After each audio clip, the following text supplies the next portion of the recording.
Mon, sinabi niya, ikaw, di ba, Bianca, mahiwaga ka daw. Eh, ano naman ang unang impression mo kay Mon? Mon. Hala. Eh kasi noon, ang payat niya. Payat pa rin naman siya ngayon. Payat. Mas maganda na po kasi yung katawan niya ngayon. Noon po kasi ang payat niya po, pero hindi ko naman po sinabing pangit siya, gwapo siya. So, Nakita payat ko siya. Ano siya, walis ting-ting lang sa tingin mo? No? Pero nakita ko para siyang bad boy look. Ganyan. Bad boy look yun. Parang astig, gano'n ang Oo, kala mo manununtok bigla sa kanto eh. Kaya nung sinabi niyang girlfriend ko nga pala, oo, girlfriend mo na. Natakot pala. Oo po, sige po. Ganun. Pero pumayag ka ba nung sinabi niya yun? Girl, umuo ka agad? Kasi po, after po nung gabing yun, nagkita rin kami, kinagkita rin kami. Parang doon na kami, doon ko na naisip na, girlfriend mo na ako. Sige, pumayag na lang po ako.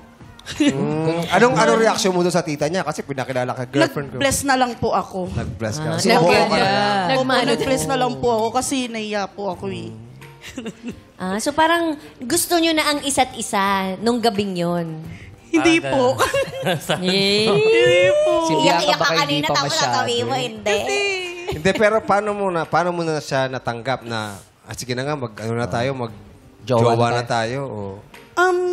Kasi po, September yon, so October, sinama niya ako ulit sa bahay nila, sa birthday ng lola niya. Doon ko na-realize na, hala, parang gusto ko na siya talaga.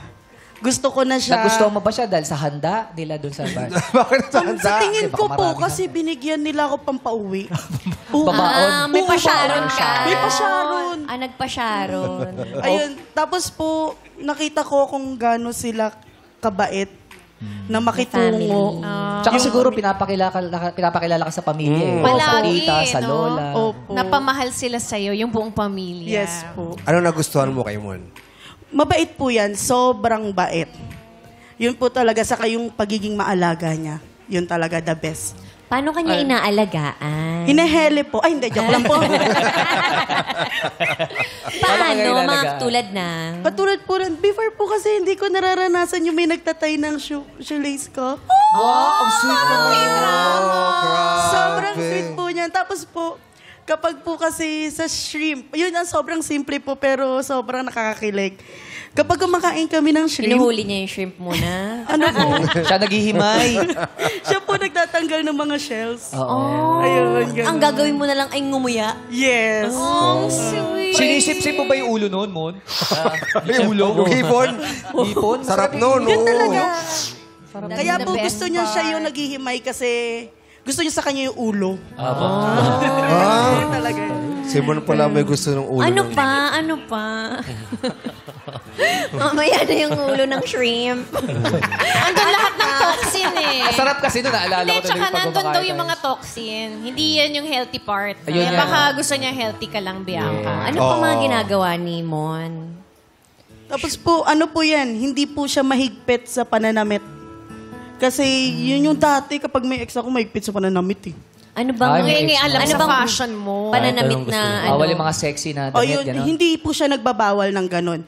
Kunyari, kapag ka medyo mababa yung damit ko, sabihin niya lang, ano, medyo mababa, babe. Ganon, ganon lang. Kasi nasa tuhod eh, nasa tuhod. Nalaglag Babe, nasa pala. tuhod yung damit. Nalaglag kasi. Angat mo. Angat mo naman. Kaya pala maglakad mahirap eh. Ano maglakad? Parinig nga mo nung medyo mababa. Masyadong mababa. Tinataas mo konti. Oh, kita mo nakatingin sa tuhod. Sabi niya, Talaga. masyadong mababa. babe. O kaya pag sinabi niyang hindi bagay yung kulay ng damit sa partner ganon, sabi niya, parang, Stylist pala si Mon. Pati po sa pagkikilay, ako pa rin. Sa kilay, anong comment Ay, sa kilay. kilay? Kilay? Pantay ba? Minsan, Kasi minsan Nike yung naka, ano. One check. pantay. Di na pantay eh.